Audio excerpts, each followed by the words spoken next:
코로나19 위기를 딛고 동학개미가 만든 사상 최고가 랠리. 그러나 과도한 영끌, 레버리지, 가상화폐 투자 등 부작용이 속출하는데 대한민국의 미래는 자본시장에 있다. 위기 속에 피어난 기업들의 경쟁력, 불법 공매도, 주가 조작 감시, 선진 수준의 투자자 보호까지. 자본시장이 대한민국의 희망이다.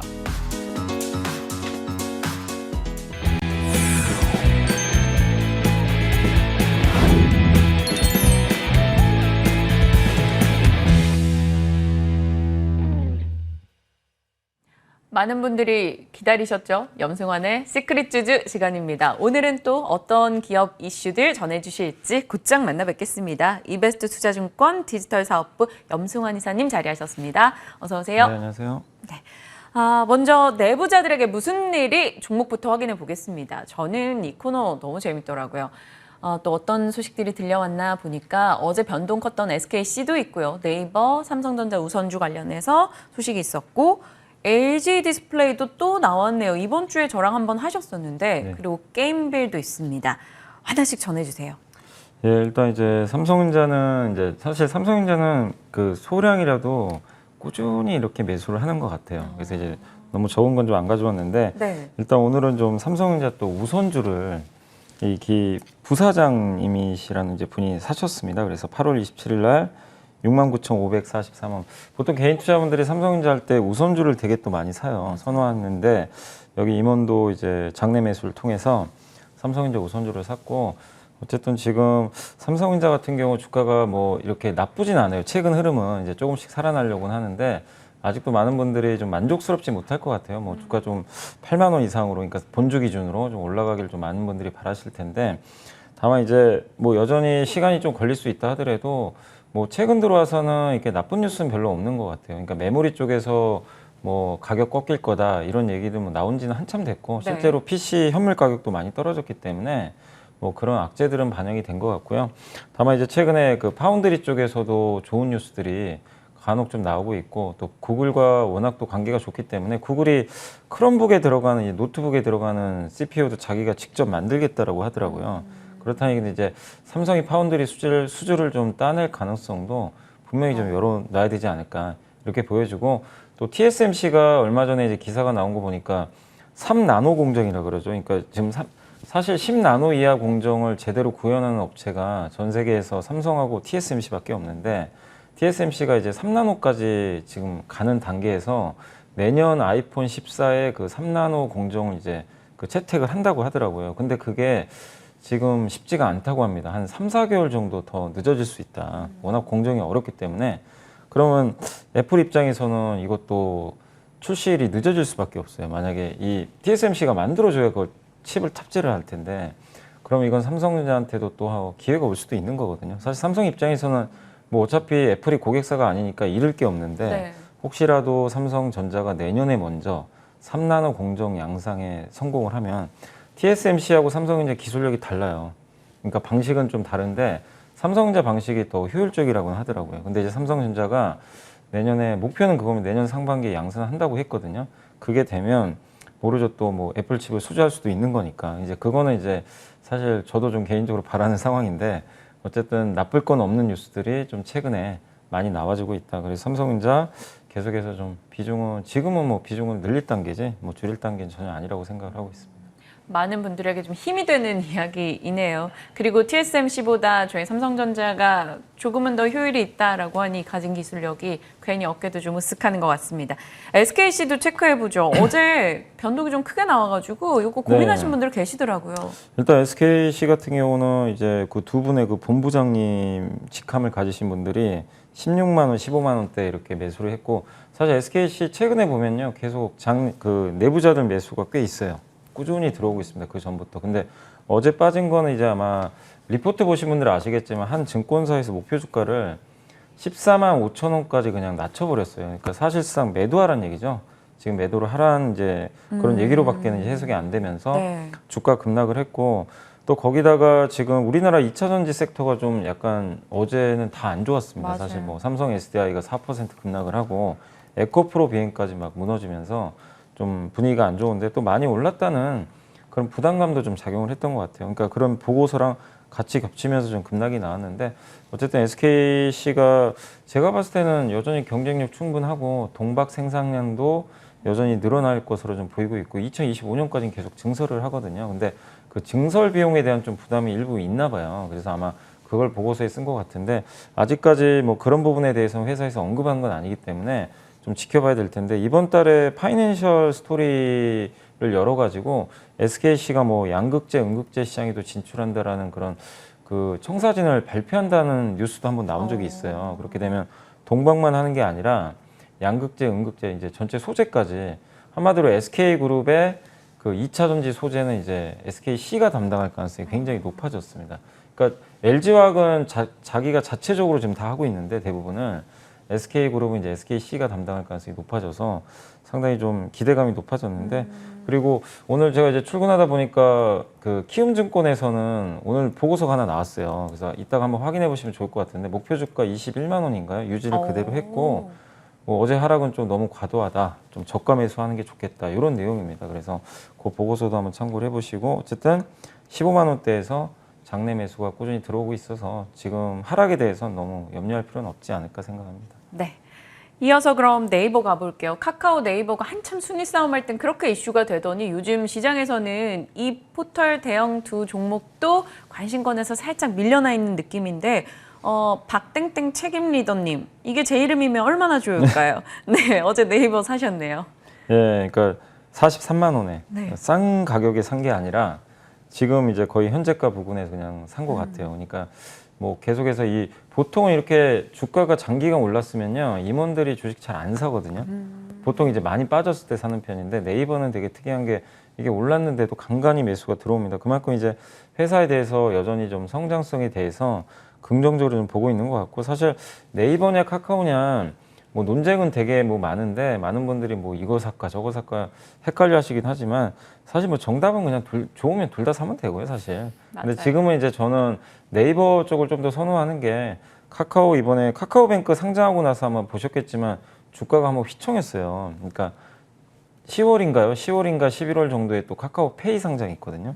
내년에 카카오 모빌리티 상장이 또 있고 앞으로 카카오 페이지, 카카오 엔터 지금 계획으로는 다 상장시킬 계획인 것 같아요. 그러면 카카오의 가치가 약간 이제 이게 점점 무게추가 이게 분산되니까 네. 좀 가치가 좀 이렇게 떨어질 수밖에 없어요. 이게 지주사 할인이라 그러잖아요. 그래서 그런 부분은 꼭 감안을 하셔서 보신다면은 오히려 저는 좀 네이버는 그런 게 사실 없거든요. 뭐 자회사 상장 이슈가 아예 없기 때문에 그런 면에서 네이버가 좀 더 장기 투자하기에는 좀 편안한 대상이 되지 않을까 싶습니다. 그래서 지금 뭐 이거를 매수해야 된다라고는 저는 보지는 않습니다. 네. 왜냐하면 이렇게 올랐기 때문에 다만 보유하신 분들은 네이버나 카카오 가지고 뭐 이렇게 지금 팔까 이걸 고민할 그건 아닌 것 같아요. 그러니까 둘 다 보유자의 영역인데 계속해서 좀 들고 가보시면 좀 좋지 않을까 싶습니다. 보유자분들 솔깃하셨을 것 같아요. 네이버에 대한 이야기 코멘트 달아주셨고요. LG 디스플레이도 소식이 있는데 와, 외국인이 왜 이렇게 많이 팔아요? LG 디스플레이? 거의 공매도 같아요. 워낙 네. 공매도가 많은데 이제 LCD 업황이 워낙 안 좋으니까 좀 이제 이거를 선제적으로 파는 것 같은데 사실 LG 디스플레이 매출의 많은 부분이 LCD TV 패널 판매로 나오는데 근데 외국인들이 LG 디스플레이를 저는 좀 잘 모르는 게 아닌가. 왜 이제 그 생각이 드냐면 대만의 AUO라든가 이제 뭐 대만, 일본의 그 디스플레이 경쟁사들이 있어요. 그 회사들은 OLED를 안 해요. 순수하게 LCD만 합니다. 네. 근데 물론 이제 외국인들이 봤을 때는 다 같은 섹터거든요. 디스플레이. 뭐 이거나 그거나 같은 섹터인데 LCD 가격이 급락을 했네. 같이 팔자. 이럴 수 있어요. 실제로 AU 주가는 많이 빠졌어요. 근데 LG 디스플레이는 OLED 유일하게 TV 패널 만드는 업체잖아요. 근데 최근에 생산량도 증가하고 있고 OLED TV가 가격이 많이 떨어졌어요. 그래서 지금 패널 판매량도 많이 늘어나고 있고 삼성도 이제 여기 뛰어든다고 하더라고요. 4분기부터는. 그리고 얼마 전에 LG 디스플레이가 3.3조인가요? 이제 그 공시를 했죠. 그 아마 아이폰으로 추정이 돼요. 그 중소형 OLED 투자 공시를 냈습니다. 그러면은 애플 매출 비중이 이제 조금씩 늘어날 가능성이 높거든요. 그동안 삼성만 거의 독점적으로 공급을 했는데 LG도 이제 한 축을 차지를 하게 되겠죠. 그러니까 이런 OLED 모멘텀이 있는데 이거는 그냥 완전히 무시되는 것 같아요. 지금 분위기가. 근데 이 내부자들은 계속 매수하더라고요. 네. 2만 원 초반에서. 그래서 뭐 외국인을 보진 마시고 오히려 지금 OLED 쪽 좋아지고 있으니까 계속해서 지금은 저는 LED 디스플레이 좀 버티는 구간이 아닐까라고 좀 말씀을 드리겠습니다. 결국 OLED 디스플레이 패널 하면은 사실 국내 증시에서 투자하려면 선택지도 LG 디스플레이로 압축될 수밖에 없습니다. 이 업황에 대해서 기대 갖고 계시다면 한번 지켜보시고요. 게임빌도 체크해보죠. 게임빌 정말 빌빌거리는 주가 움직임은 올해 내내 보였었는데 네. 조금 나아질까 말까 하고 있어요. 어떻게 네. 봐야 될까요? 이게 그러니까 그 게임빌의 그 이제 유명하신 분이죠. 이제 성병준 의장님이. 그러니까 저는 어제 전자공시 보고 깜짝 놀랐습니다. 많이 샀더라고요. 이제 평균 단가가 32,942원에 한 그 3250주를 계속 좀 매수를 했어요. 분할해가지고 매수를 했는데 일단 주가를 바닥으로 보고 있는 것 같고 자사주 매입을 한 거죠. 어떻게 보면 이제 그 아무튼 이제 게임빌의 어떻게 보면 지배주주예요. 지배주주신 분이 자기 지분을 더 늘렸다는 측면에서 장내 매수를 통해 가지고 굉장히 좀 긍정적이지 않나 보여지고 게임빌하고 사실 컴투스가 주가가 거의 같이 가는데 아시겠지만 게임빌은 지금 본업에서 돈을 지금 많이는 못 벌어요. 계속해서 좀 안 좋은 상황인데 컴투스가 그동안 효자노릇을 했는데 컴투스마저도 저번에 올해 나왔던 게임이 지금 완전히 흥행이 실패해가지고 네. 주가가 이게 18만 원에서 10만 원까지 급락을 해버렸습니다. 정말 엄청나게 좀 빠져버렸는데 이제 아마 바닥으로 보고 있는 것 같아요. 그러니까 여기서 더 이상 뭐 나빠질 건 없다고 생각하고 있는 것 같고 특히 컴투스 같은 경우는 기존의 서머너즈 워라는 게임이 해외에서 그래도 꾸준히 매출은 나와요. 성장은 못하지만 그런 부분들은 긍정적이고 그 다음에 내년에 서머너즈 워 클로니클이라는 이제 신작 게임이 출시가 지금 예고돼 있습니다. 그게 이제 굉장히 기대감이 좀 높아진 상태인데 그 게임 출시를 이제 뭐 아직 당장 나오는 건 아닌데 미리 좀 이제 앞두고 아마 지금 이 게임빌에 송병준 의장이 좀 매수를 한 게 아닌가 저는 좀 개인적으로 그렇게 추정이 되거든요. 그래서 게임빌이든 컴투스든 간에 지금은 좀 한번 뭐 워낙 지금 아무도 기대를 안 해요. 네. 기대치도 낮아졌고 주가 바닥인데 현금은 또 많거든요. 그래서 지금부터는 만약에 내년을 본다면 한번 접근을 해봐도 되는 시기가 아닌가. 근데 다만 주의하실 건 이런 기업들이 게임 출시 한 몇 달 남았잖아요. 바로 가진 않아요. 이게 좀 기다가 어느 순간 이제 모멘텀이 생길 때 한 번에 좀 올라가는데 그걸 좀 인내하실 수 있는 분이라면 좀 한번 지금은 괜찮은 자리가 아닐까라고 말씀을 드리겠습니다. 기간에 대한 인내를 감당하실 수 있다면이라는 조건은 붙었습니다. 게임빌 지켜보시길 바랄게요. 사실 요즘 게임주는요, 과거 바이오주 보는 것 같다, 너무 대응이 네, 어렵다, 맞아요. 이런 얘기가 많아가지고, 아마 뭔가 투자를 하시려면 조금 더 살피시고 알아보시는 과정은 더 필요할 것 같습니다. 자, 이번에는 여미사님이 고른 리포트를 통해서 오늘의 픽 종목 보겠습니다. 사실 이 코너를 보기 위해서 많은 분들이 더 이 시간을 기다리는 것 같아요. 또 눈에 띄는 시선의 리포트가 있었을까요? 예, 사실 이제 흥국증권에서 나온 이제 보고서인데 CIS라고 이미지 센서라고 아마 그러니까 지금 스마트폰에 이미지 센서가 다 들어가 있어요. 카메라에. 그러니까 이제 우리가 카메라를 찍어서 디지털 화면으로 보잖아요. 네. 근데 그게 이제 처음에 빛으로 들어오잖아요. 그 빛으로 들어온 거를 이 디지털로 바꿔줘야 됩니다. 이게 바로 이미지 센서의 역할이에요. 그래서 우리가 이제 화면에서 확인을 할 수가 있는 거죠. 그래서 이 이미지 센서가 사실 크면 클수록 많은 걸 받아들이기 때문에 좋은 건데 어쨌든 이 이미지 센서 시장은 계속 커지고 있고 소니가 지금 절대 강자입니다. 사실은. 예, 소니가 1등이고 삼성전자가 2등이고 한 20% 점유율 차지하는 것 같고 SK 하이닉스도 하고 있어요. 근데 하이닉스는 점유율이 2%밖에 안 돼서 아직은 좀 미미한 수준인데 여기 애널리스트가 이제 뭐라고 적었냐면은 2차 전지랑 비슷하대요. 이 시장이 뭐냐면 구조적으로 성장을 하는 시장이다. 그러니까 한마디로 지금 그 차량에 그러니까 2차 전지도 예전에 스마트폰에 많이 들어갔는데 이게 전기차 배터리 되면서 엄청나게 성장했잖아요. 그거랑 비슷한 이제 스토리를 그리고 계신 것 같아요. 그러니까 이 이미지 센서라는 게 지금 다 스마트폰에 다 들어가 있지만 이제 자동차 타시면 요새 나온 신차는 카메라 대수가 몇 개인지 알 수 없을 정도로 되게 많잖아요. 뭐 후방 카메라도 있고 맞죠. 측면에도 있고 앞에도 기본적으로 다 달려 있고 뭐 블랙박스도 있고 하니까 굉장히 많은 이제 기본적으로 이제 요새 나오는 차들은 8개 정도 막 달려서 나오는 것도 같아요. 그럼 거기에 이미지 센서가 다 들어가거든요. 그러니까 한마디로 2차 전지랑 비슷하다고 보시는 것 같아요. 근데 이게 단가가 스마트폰 대비해서 3배나 비싸다고 합니다. 이 자동차에 들어가는 거는. 그러니까 일단 항상 투자를 하실 때 여러분들이 생각하시고 저도 이제 이런 보고서 보면서 항상 보는 게 뭐냐면 이 섹터가 과연 구조적으로 성장할까? 그거는 결정을 하는 게 전방 산업을 봐야 돼요. 네. 이 산업이 성장할 건지. 근데 만약에 이미지 센서가 스마트폰에만 있다. 그러면 성장은 막혀 있죠. 왜냐면 팔리는 게 비슷비슷하니까. 근데 거기에 자동차가 이제 열리기 시작하잖아요. 이미지 센서 시장이. 그리고 이걸 만드는 업체는 사실 그렇게 많지가 않거든요. 이게 제한된 업체들이죠. 그럼 결국엔 자동차가 열리는 순간, 그리고 자율주행차 아시겠지만 테슬라는 카메라만 가지고 해요. 그러니까 더 시장이 열리겠죠. 그래서 이런 쪽에 대한 어떤 이제 리포트니까 한번 원문을 읽어보시고 흥국주권에 있는 좀 자료고요. 거기서 좀 관심 있게 보실 종목은 테스나하고 엑시콘입니다. 테스나는 이제 많이 애들 아실 거예요. 원래 이제 이미지 센서 테스트 하는 걸로 유명하고 삼성전자 주로 많이 납품을 하고 있고, 그래서 가장 큰 수혜주는 테스나고요. 이 시장이 커지면 엑시콘은 이쪽 사업을 좀 준비하는 것 같더라고요. 그러니까 이쪽 테스트 장비, 이미지 센서. 그래서 본업은 이제 DDR5라든가 이런 쪽에 테스트 장비를 많이 하는데 후공정 업체. 네, 후공정입니다. 둘 다. 두 개 다 이제 검사를 하는 거니까 후공정인데 이 두 기업 한번 좀 눈여겨보시면 좋을 것 같습니다. 양쪽의 모멘텀을 같이 가져갈 수 있겠네요. 지금 뭐 반도체 후공정 업체들 안 그래도 이슈는 많이 되고 주목받기도 했었는데 여기에 이 이미지 센서 CIS 시장이 더 영역이 확대된다면 그 안에 구조적 성장 수혜를 볼 수 있지 않을까. 긴 시각으로 우리가 미리미리 좀 봐두는 것도 좋을 것 같다라는 생각이 듭니다. 테스나와 엑시콘 체크해 둘게요. 자, 이제 AS 시간도 살짝 가져보겠습니다. 저 전자공시 시간에 요 공시 좀 볼만합니다라고 말씀 주셨던 종목들 하나마이크론, 마이크로디지털 8월 27일 그리고 하나마이크로디지털은 9월 1일 그저께네요. 19% 수익이었습니다. 요들 살짝 AS 할게요. 네, 그러니까 하나마이크로는 그 역시 그 후공정 이것도 업체라고 좀 보시면 좋을 것 같고, 아까 말씀드린 그 업체들하고 비슷해요. 이 테스트하는 업체라고 보시면, 그러니까 패키징이라 그러죠. 우리가 이제 마지막에 후공정.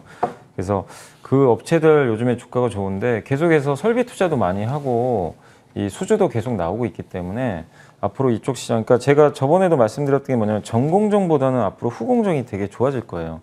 그 전에는 몇 년 전, 그러니까 최근 한 몇 년간은 전공정의 시대였거든요. 근데 이게 바뀌기 시작했어요. 그래서 후공정에 관련된 기업들 계속 보시면 좀 좋을 것 같고, 마이크로 디지털은 저도 굉장히 생소했던 기업인데 어쨌든 자기 매출액의 2배가 넘는 그 공시가 떴잖아요. 네. 그리고 이게 세포 배양에 이게 뭐 약간은 생소할 수도 있겠지만 얼마 전에 이재용 부회장이 삼성바이오로직스 이제 대놓고 키우겠다라고 사실 선언을 한 거잖아요. 바이오 쪽.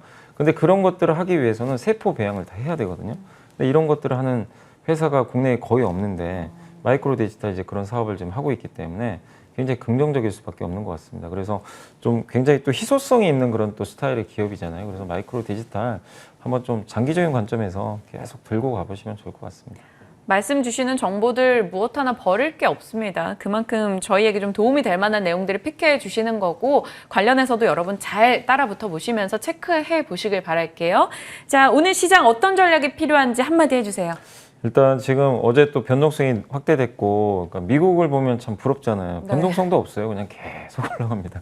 근데 우리나라는 이게 뭔가 좀 불편하긴 해요. 올라도 불편하고 내리면 내린다고 불편한데, 다만 우리나라 시장은 아직까지 수급이 좀 안정되지 못하다 보니까 변동성이 이렇게 좀 확대되는데, 어제처럼 한 번씩 또 급락이 나오는 장이 계속 나올 거예요. 올라가더라도. 그래서 그런 날 겁먹지 마시고 방향을 보세요. 그러니까 시장이 대세로 갈 건가, 뭔가 꺾인 건가, 이런 거에 대한 이제 우리가 검증은 필요한데 아직까지 그런 징후는 전혀 없어요. 오히려 금리 인상이 이제 미뤄지면서 사실상 위가 열려버렸거든요. 다만 한국이 좀 속도가 느린 편이죠. 네. 근데 오히려 그거를 기회로 활용하면 좋겠죠. 늦게 가면은 또 살 수 있는 기회들이 많아지니까. 그리고 낙폭과대주가 정말 많아요. 아직도 시장에 찾아보시면은 가장, 저도 선뜻 이제 뭐 특히 대표적인 게 피크한 논란에서 가장 자유로울 수 없는 게 그 석유화학 기업들 있죠. 뭐 롯데케미칼, 금호석유. 아니 이런 기업들 보면 PER 뭐 5배도 안 돼요. 주가도 그냥 처참하게 지금 이 밑에 있는데 모멘텀이 없어서 안 가는데, 근데 그런 기업들은 잃을 건 없어요. 사실은 이제 악재가 다 반영됐는데, 근데 모멘텀이 없어서 못 가는 건데 사실 그런 것도 저는 오히려 괜찮다고 생각하거든요. 근데 시간이 이제 우리가 못 기다리니까 참 못 들어가는 거지. 그래서 그러니까 찾아보시면 제가 예를 든 거지만 되게 편안하게 접근할 기업들 되게 많이 널려 있습니다.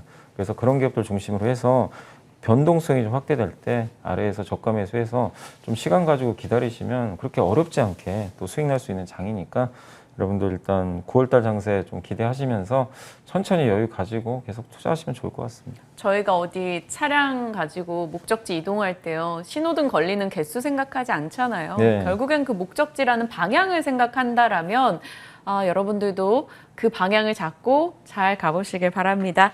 자, 오늘도 좋은 말씀 많이 도움 주셨어요. 이베스트 투자증권 디지털 사업부 염승환 이사와 함께했습니다. 고맙습니다. 네, 감사합니다.